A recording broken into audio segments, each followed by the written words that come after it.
ప్రభువైనటువంటి యేసుక్రీస్తు నామములో మీ అందరికీ కూడా నా హృదయపూర్వకమైన వందనాలు చెల్లించుకుంటా ఉన్నాను. కాబట్టి ప్రియులారా, ఇంతకుముందు నేను ఒక వీడియో మాట్లాడాను. అందరూ కూడా విన్నారు. కాబట్టి అక్కడ చెప్పేది ఏంటంటే, మీరందరూ కూడా అండి, అక్కడ మనం అనుమానించేది సేవకుని మాత్రమే, దేవుని కాదండి.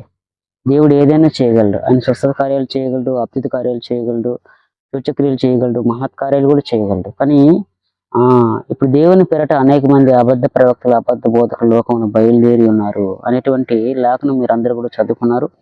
అది పరిశుద్ధ గ్రంథంలో రాయబడి ఉంది. కాబట్టి దేవుని పేరట, దేవుని పేరు చెప్పుకునే విధంగా మోసం చేసేటువంటి వారు చాలా మంది ఈ లోకంలోనికి బయలువెళ్ళి ఉన్నారు అనేటువంటి విషయాన్ని మీరు అందరూ కూడా తెలుసు. కాబట్టి ఈ విధంగా అనమాట అపోస్తులు, యేసుక్రీస్తు ఆ రోజులు జరిగేటువంటి ఆ కార్యాలు, ఆ నమూనా మనకి ఏదైతే ఉందో బైబిలే రుజువండి.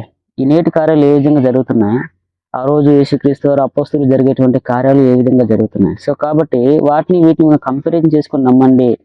సత్యాన్ని మీరు అందరూ కూడా తెలుసుకోండి. గుడ్డుగా దయచేసి దేన్ని కూడా మీరు నమ్మొద్దు. పరిశీలించండి, పరిశోధించండి. బెరియా సంఘస్థుల వలె ఇక్కడ బెరియా సంఘస్థులు కూడా అక్కడ వాళ్ళు అనుమానించింది ఎవరినో తెలుసా? దేవుని కాదండి. పరిశుద్ధ లేఖలను వారందరూ కూడా పరిశోధించారు. వారు ఆత్మ సహాయంతో బోధిస్తున్నప్పటికీ వారందరూ కూడా పరిశోధించారు. దేవుని వాక్యాన్ని వారందరూ కూడా పరిశోధించారు. వారు పౌలు, శీల అనేటువంటి వ్యక్తులు ఆ రోజులు పరిశుధాత్మ సహాయంతో వాడబడేటువంటి గొప్ప దైవజనులుగా మనకు కనిపిస్తా ఉన్నారు. ఈ విధంగా అంత ఉన్నతంగా, అంత గొప్పగా వాడబడేటువంటి ఆ యొక్క వ్యక్తుల్ని మీరు అనుమానించారు. అంటే అర్థం ఏంటి అంటే, పౌలు, శీల చెప్పేటువంటి మాటలు దేవుని యొక్క గ్రంథంలో ఆ విధంగా ఉన్నాయా లేదా, అంత నమూనా అనమాట. అంటే వీరు చెప్పేటువంటి మాటలు కరెక్ట్ గా ఉన్నాయా లేదా ఏమైనా కలిపి చెరిపేస్తా ఉన్నారా, లేదా లేని వాటిని ఆ విధంగా అనమాట సొంత బోధలు ఏమైనా చేస్తా ఉన్నారా అని బెరియా సంఘస్థులు ఆ విధంగా జాగ్రత్త పడ్డారు. కాబట్టి ఆ విధంగా పరిశోధించి వారందరూ కూడా దృఢంగా నమ్మారు. కాబట్టి వారి గురించి దేవుని యొక్క లేఖనంలో ఈ విధంగా రాయబడింది. వారందరూ కూడా గనులు. కాబట్టి పరిశుధాత్మ సహాయంతో దేవుడు వారి గురించి రాయించేటువంటి మాట, గొప్ప మాట.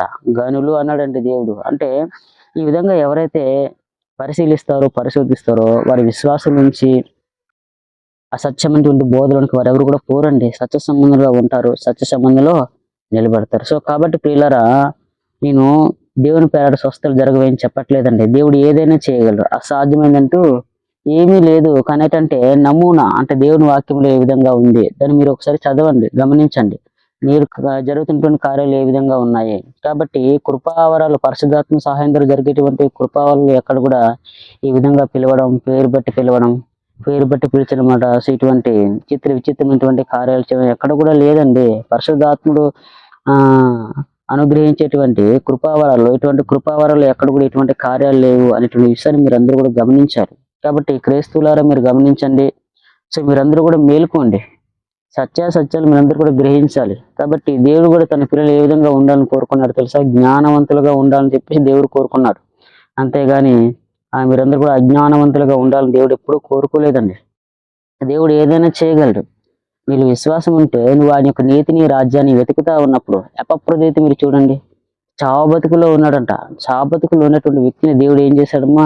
కనికరించాడు, తిరిగి లేపి మళ్ళీ తన యొక్క పనిలో వాడుకున్నాడు, తన పని కొరకు ఉపయోగించుకున్నాడు.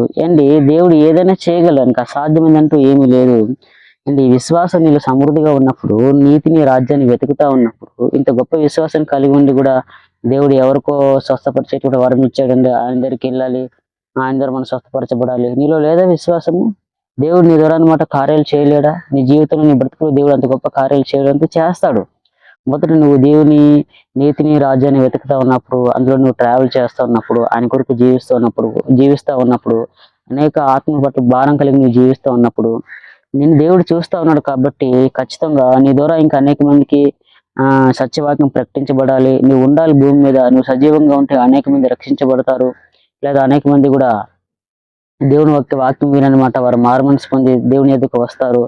ఆ విధంగా అంటే వారిని ఆ విధంగా క్యాపబిలిటీ నీకుంది, నడిపించేటువంటి క్యాపబిలిటీ నీకుంది. ఇంకా నీ అవసరత భూమి మీద ఉంది అన్నప్పుడు ఖచ్చితంగా దేవుని ఏం చేస్తాడు?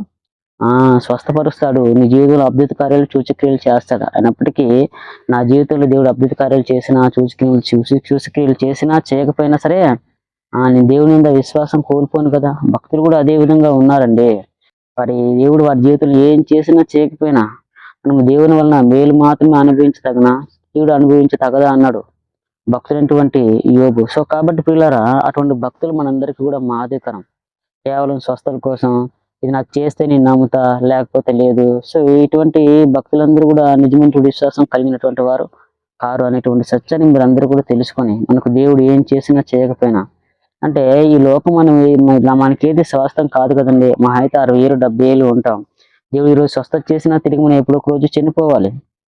మహా అయితే భూమి మీద కొద్ది రోజులు బతుకుతాం తప్ప, ఈ స్వస్థత ఈ విధంగా దేవుడు ఉంచేస్తాడు, ఈ స్వస్థత మట్టుకు స్థిరంగా ఉండిపోతుంది, చిరకాలం ఉండిపోతుంది ఉండదండి. ఆ విషయాన్ని మీరు అందరూ కూడా తెలుసుకొని, దేవుడు మనకి ఏం చేయకపోయినా దృఢంగా నిలబడేవాడి విశ్వాసి, అంతవరకు సహించేవాడి విశ్వాసం అని చెప్పేసి మీరు అందరూ కూడా తెలుసుకొని స్థిరంగా ఉండాలని మనస్ఫూర్తిగా కోరుకుంటూ, సత్యాసత్యాలు మీరు కూడా తెలుసుకొని దేవుల్లో వర్ధిల్లాలని చెప్పేసి మనస్ఫూర్తిగా కోరుకుంటూ నా మాటలు ముగిస్తున్నాను. Thank you so much.